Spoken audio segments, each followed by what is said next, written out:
Hello everyone, welcome back to yet another political episode. So, we got great news to cover. For the very first time, it seems that Donald Trump's approval rating is actually above water.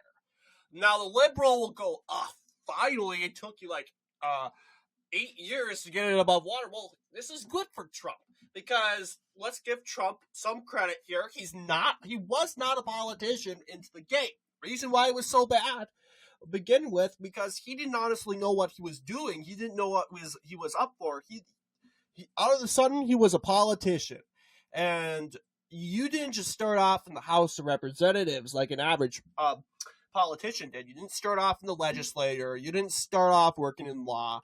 Donald Trump went from being a usual businessman to suddenly jumping all the way up to president of the United States. No one has done that before, and to be honest, we should have expected and gave. I think we had the bar of expectations too high for someone who hasn't even been in politics. And now that Donald Trump has went through 4 years, and he is observing what he could have done better, he knows, okay, now this is what I've done better. He is actually making the right calls, and he's trying to avoid the mistakes that he made.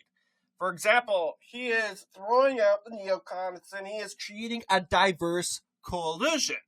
This diverse coalition is totally destroying the argument that the left is trying to equip and mobilize, that Donald Trump is trying to persecute and go after his political enemies, or Donald Trump is going to create a far-right faction. No, in fact, Donald Trump isn't even far right. Donald Trump isn't even right. Donald Trump is big tent.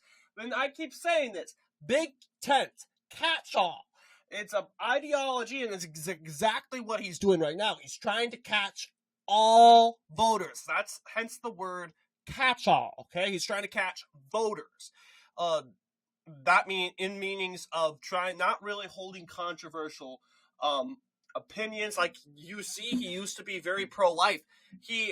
And although I may disagree and be a little dissatisfied with his changing his sudden disapproval, I wouldn't say of the abortion view, but he has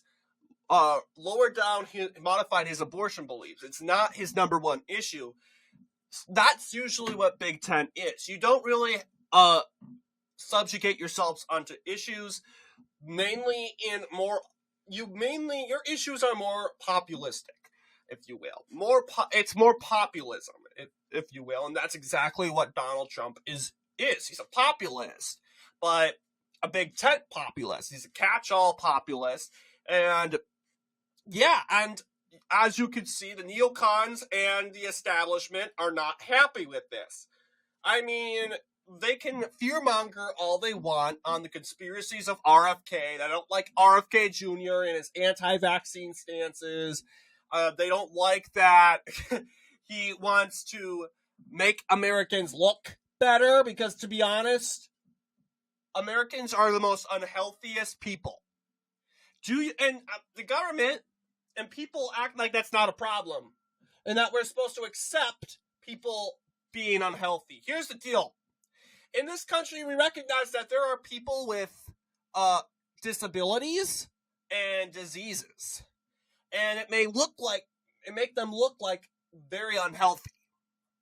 That is not their fault, and we understand. Hey, you know what? We don't get judgmental. It could possibly be the reason why you're overweight is you could have some sort of medical condition. And we are aware of that. We're not woke, and we're not projecting that, but we keep that in mind. But we are going to say it anyway to all of you that think they can eat and eat and eat and eat and gain weight. Here's the deal. The United States of America has a responsibility to make their people safe. But the one thing they're not helping them make safe is them eating correctly. There's no reason why we need to switch out cereal. Canadian cereal doesn't have that poison. And this is the one thing, the first time I'm ever saying about Canada that's good. They don't have poison in their cereal. That makes you gain so much weight. And what RFK Jr. wants to do is switch out the cereal. Do the Canadian cereal. Look at the Canadian kids. They're healthy as ever because they're not overweight, because they're eating healthy. But the big government, they profit of people getting sick. Here's the deal. The health and government establishment, or I would say the medical establishment, they want you to get sick because they get the money. It's so, you go and say, why? Sure, the employees will be all Democrats, but the government, which are Democrats regardless, they want you to get sick. That's why they're freaking out about RFK talking about switching up the cereal. They're saying, oh, this is so misinformative. Oh, this is so destructive. No, it's not. Because why can't we eat better? Eating better is not dangerous. Eating unhealthy foods like sugar, which is literally poison, in breakfast, you should be eating grains, not sugar like Captain Crunch and Cheerios is fine, but Captain Crunch and, well, I guess Cheerios is sugar too, but yeah, all this, and then you get chocolate cereal. No, yeah, this is the poison that the government is feeding you. And I'm calling it the government because the government is the one that's freaking out about it. No, we want you to eat poison because when you get sick off of that poison, and to be honest, it takes a lot to get sick, and when you gain weight and health problems from that poison, you go into the doctor and you start receiving services, and that gives the government money. Big chain of events. But when we try to make our kids healthier for free, literally, eating better is free. You don't need to go to the doctor for it to get good food. You can go to the grocery store. For breakfast, I eat an apple and banana. I'm that simple. An apple and a banana. I stopped eating cereal long time ago. For one thing, it was gross. Eating that amount of sugar in the morning? No, that's just disgusting. Not in the morning. So I ate something healthy. Apple and banana. Today, I'm actually very well fit. I'm not overweight. I'm actually pretty skinny. But it's that simple. And for those who struggle with medical conditions, I'm not condoning you for being overweight. You can't help it. And I'm talking about the people that don't have medical conditions and that just could be overweight because they're overweight. That is lazy, and it's not fair because you're forcing we, the people, to pay for you if we're going to have this universal healthcare thing. Imagine if universal healthcare existed, where we're actually paying the doctors. Well, we're paying for someone's health, even though it was 100% preventable. For instance, eating better, and we're suddenly paying for you for your weight problem, even though it could have been, this whole situation could have been prevented if you had even eaten better. Just saying. And just the government freaking out about RFK, switching out cereals is just silly. It shows you what to know. Then you got the government freaking about Tulsi Gabbard, talking about ending the Syrian civil war, trying to withdraw from Syria, and actually saying, hey, you know what? Why did we even go to Syria? Why didn't we just play ball with Bashir al-Assad? Well, because Assad didn't want to play ball with us. You know what? You try to throw the ball back at him and get him playing. That's how it goes. Just because he doesn't play ball with you doesn't mean you get to take him out. Because guess what? Tulsi Gabbard made a good point. We are eating ISIS and other Islamic jihadist groups to help counter the Ba'athist regime in Syria. Aren't we not supposed to do that? Technically, we are breaking the rules. So so being against the Syrian civil war and the continuation of that civil war, that means you're a Ba'athist sympathizer, you're a Assad sympathizer, you support the Syrian regime, you're a horrible person. Well, I guess I can counter that with saying you must be an ISIS supporter. You must be a jihadist, revolutionary supporter. Oh, now we got a problem, don't we? Interesting. That's how it goes. So yeah, people believe, yes, people like Tulsi Gabbard, and of course Tulsi Gabbard and RFK Jr. They're obviously the highlight of the picks. People like Elon Musk, people like Vivek, they're relatable. They may not like Marjorie Taylor Greene so much, and whatever they think about the Matt Gaetz situation, but guess what? When Matt Gaetz was in the transition, Trump's approval wasn't down. It was 18 points up in the air. 59% of Americans approve of how Donald Trump is handling the presidential transition. Credit to Red Eagle Politics, he technically pulled this up. This is a poll from CBS. Liberal, woke CBS is saying that 59% of Americans approve. This is in regards to the stupid conspiracy theories about Matt Gaetz, along with Keith Hegseth. Keep in mind, Keith Hegseth hasn't left this transition, even though there is mounting backlash in regards to the potential scandals that Hegseth has committed, the crimes. His approval is still high in the air because Americans are sick and tired of the projecting. They don't so here's the deal. Maybe what Keith Hegseth and Matt Gaetz is real. Maybe it was real. But the chances of the American people believing that is very low because you have wasted 8 years talking trash about everyone and alleging rumors and lies towards everyone. You accuse Trump of course, being a Hitler, a Nazi, saying stupid comments behind closed doors, along with, of course, trying to think, Hitler, Nazi, fascist. And now the recent move is calling Tulsi Gabbard a Russian asset. She must be aligned with Russia. And then you got Keith Hegseth. And then you got, of course, Matt Gaetz. Notice that there's a string of accusations against everyone that's aligned with Trump. Not a string of accusations against anyone that's aligned with Democrats. Democrats get away with everything. But, of course, this is what it looks like. Because Democrats get away with everything.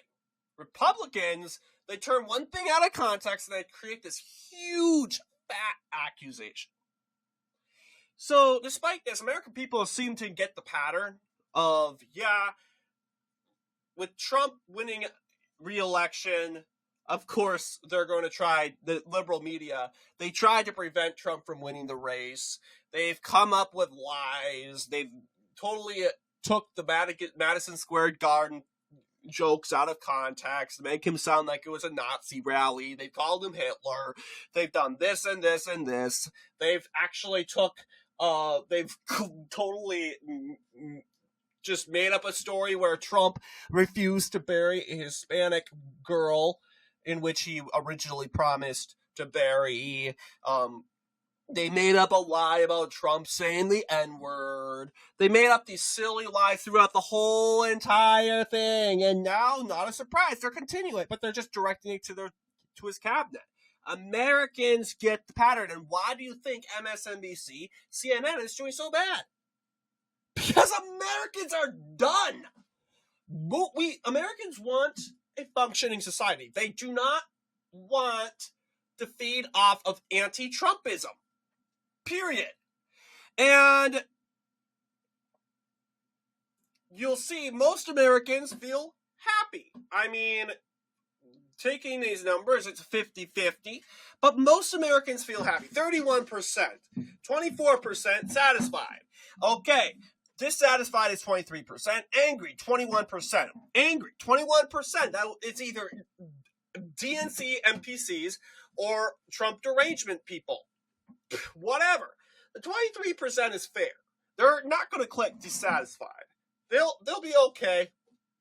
But they're probably thinking, they probably didn't vote for Trump, obviously. But they probably voted, or they didn't vote at all. but yeah, it's the neutral people that don't like Trump, but they're not all in for the Democrat Party. Okay, so we got 21% for sure. And that's a lot of people, by the way. 21% are just people. 21% of people are stupid, and they don't give anything about the world. But Trump, it's just silly. But anyway, Trump's numbers are obviously up. They're up for a reason. It's because he's doing a good job. Trump has immediately went right to work with trying to get these cabinet officials open. He's not using DEI like the Democrats, and Al Sharpton like to whine and cry. Oh, I don't see a single black man. I don't see a single Hispanic man. Oh, I'll give him credit. You put Vivek in the cabinet, but we need more black. No. What? Here's the deal. We need to stop thinking about people by their race and what they actually offer to the table.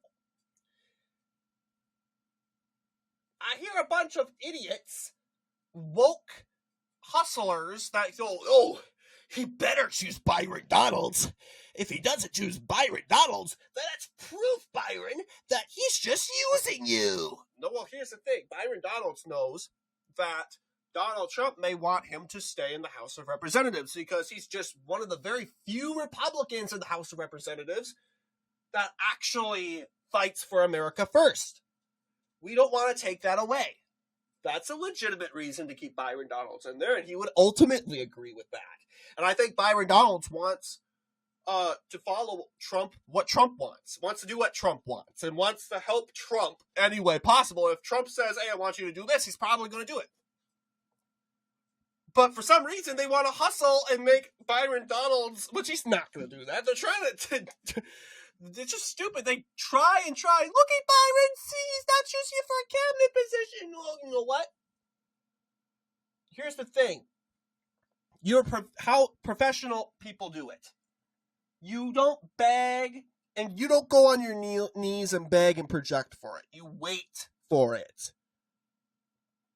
Because you got to understand that if you are jumping up and up and up and down, you probably don't want to help Trump. You want the cabinet seat. You don't want to help. If people that really want the cabinet seat, the people that get the cabinet seat don't never want the cabinet seat. They want to help the president. If you just want the cabinet seat, then you most likely don't want to help the president. You might most likely don't want to help Trump. You just want the cabinet seat. You just want the money. So, that's my take on it. Byron Donalds is like all the other Republicans. They're sitting and waiting. They're not jumping up and down. Give me a cabinet seat, please, please, please, please, so I can get the money. No. They're waiting patiently because ultimately, they know if it also takes humility. If I'm going to possibly hurt the president, like get Matt Gaetz, for example.